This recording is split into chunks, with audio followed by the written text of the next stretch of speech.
চকরিয়ার খুটাখালীতে জুমাবারে খুতবায় সুদ ও অনিয়ম নিয়ে আলোচনার জেরে মসজিদের খতিবকে মারধরের বিষয়টি সত্য নয় জানিয়ে মসজিদ কমিটির ক্যাশিয়ার নূর মোহাম্মদের বিরুদ্ধে তোলা বক্তব্য প্রত্যাহার করলেন স্থানীয়রা। এই মানববন্ধন হয়েছিল, আমরা এই মানববন্ধন প্রত্যাহার করি। গত শুক্রবার খুটাখালী ৪ নং ওয়ার্ড গর্জনতলী গ্রামের বায়তুল আমাম জামে মসজিদের সামনে অনুষ্ঠিত মানববন্ধন গুজব ছড়িয়ে তৃতীয় পক্ষ নিজেদের স্বার্থ হাসিলের জন্য নিরীহ মানুষকে ব্যবহার করে মানববন্ধন করে বলে জানায় তারা। একটা ভুল বোঝাবুঝি দুর্ভোগের কারণে এই ঘটনাটা হয়েছিল।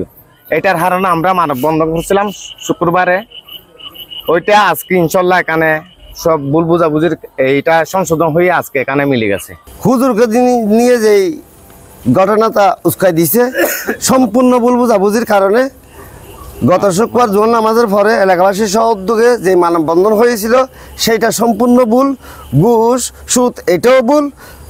মসজিদ কমিটির ক্যাশিয়ার নূর মোহাম্মদের পরিবার জানায়, মাওলানা আজিজের সাথে হওয়া ভুল বোঝাবুঝির অবসান হয়েছে। মানববন্ধন করছে ভুল বোঝাবুঝির কারণে, এই ভুল বোঝাবুঝি সমঝোতা হয়ে গেছে। এখন ইমাম সাহেব আমার কাছে ক্ষমা চাইছে, আমি ওনাকে ক্ষমা করে দিছি। আমরা সবাই মিলেমিশে এলাকায় বসবাস করার জন্য মানে একে অপরের কোনো প্রকার ক্ষয়ক্ষতি না হয়, কোনো টিটকারিমূলক কোনো কিছু না হওয়ার জন্য আমরা সমঝোতায় চলে আসছি।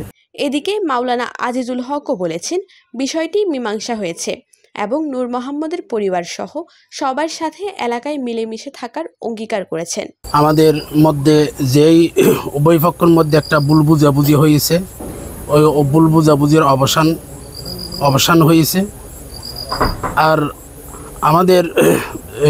আমাদের এই এলাকার মসজিদের এলাকার যে সমস্ত এলাকাবাসী একটা মানববন্ধন করেছেন, ওই মানববন্ধনটা আমরা প্রত্যাহার করলাম।